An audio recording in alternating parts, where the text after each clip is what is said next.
I'm fat. I know I am.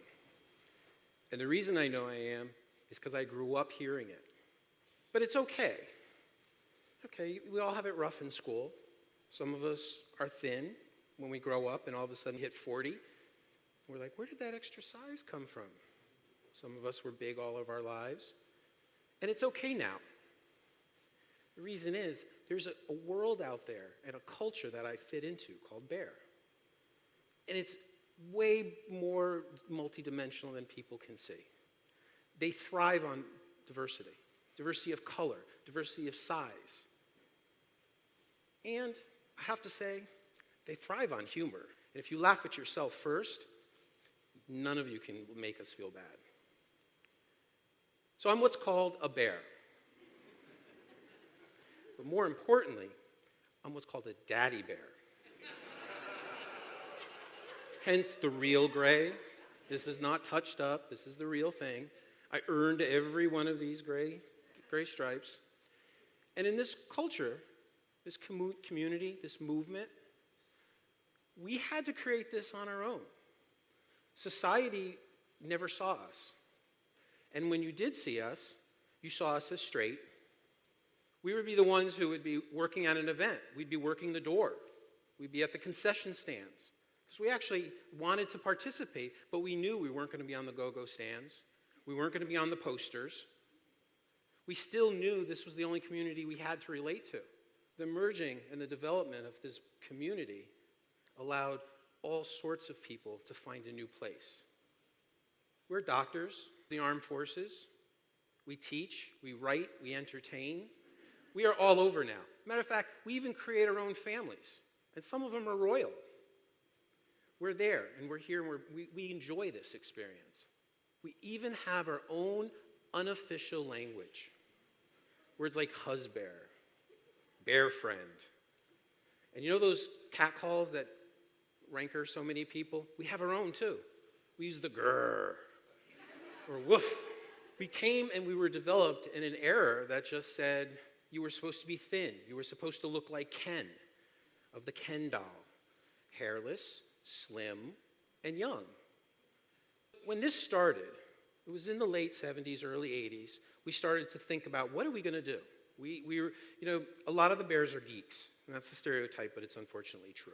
So there used to be something called the IRC, Internet Relay Chat, and we used to talk. Because back then, when we had phone sex lines, that's how we would meet. But at the same time, we're trying to develop a sense of identity, AIDS was hitting. And it was counterproductive for us. But then we all became faced with people were wasting away because of illness. So now we have another conundrum. Not only are we not sexy enough, but now a whole new group of men became less sexy because their body types changed. So we said, well, your body type changed, come visit with us. We're much more open around body type. We didn't get it always right. We offended people. We made people uncomfortable. The first Bear Pride in Boston that I ever danced in, I had a flight suit. And I can remember going through Bear Pride, and as someone mentioned earlier, I have the wisdom. That just means I'm over 50. And I can remember sliding off the flight suit and had a little jock strap on and a harness.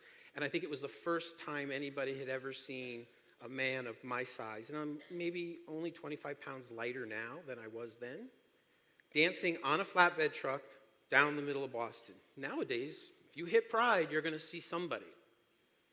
That wasn't what it was like back then. So we didn't always get it right. And let me tell you, there was a lot of drama about that afterwards. What we did get right was if you want to self-define as a bear, do it.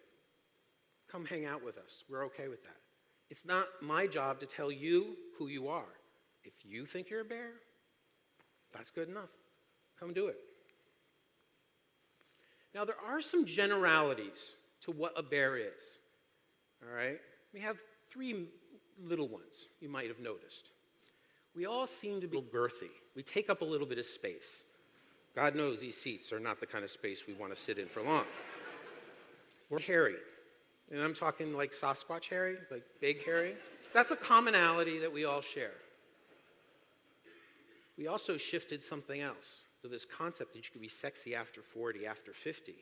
was definitely a generality that we push and we continue to push, right up through 70 and 80. But we made room for other people.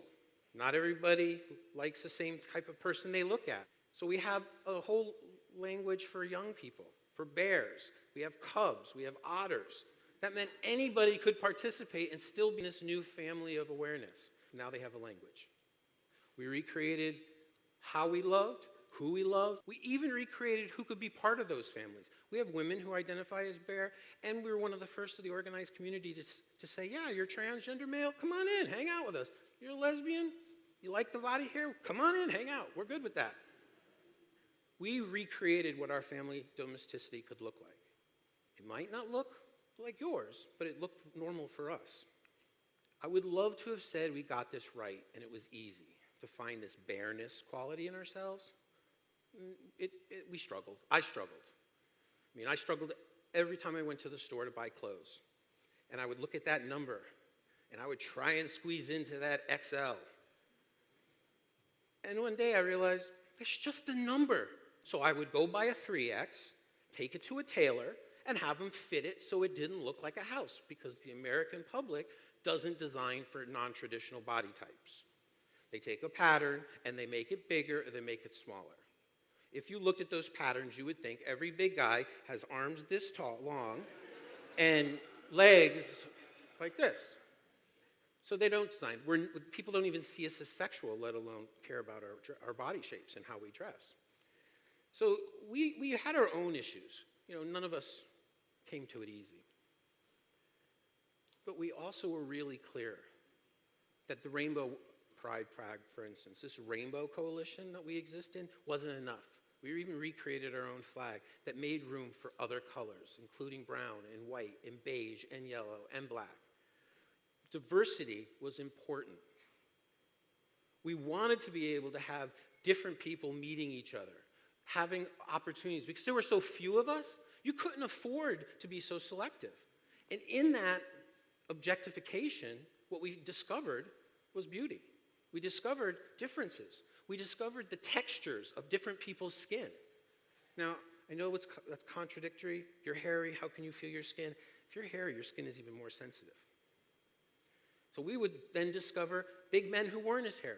We made provisions that anybody was welcome. What's the relevance for this for you? Well, the real relevance in the take-home was this will work for anybody. You could say this about race, gender, size. They still had the same take-home relevances. There are three I want to leave you with tonight. Self-acceptance. We all look in the mirror now and then and go, oof, not so happy. It's normal. But you have to know, you can't change it in the moment. You have to be okay with who you are, because when you're okay with that, that sparkle, that sense of identity, that sense of power is what other people will see. Not that your pants are too big or your pants are too tight. Compassion. You have to learn to forgive yourself first for not having some arbitrary look, and move forward and love yourself that way. When you do that, other people see it. The other piece that I think I want to leave with you is make your own path. Don't worry about somebody else telling you how to love, how to be, because true love blossoms on its own. You find what makes you happy, and if it's not available, you create it for you. So I always say, it's not how long you took to get to the party of life, but it's how you find room to make a place in that party that matters most. So, look at me now. What do you see? Thank you.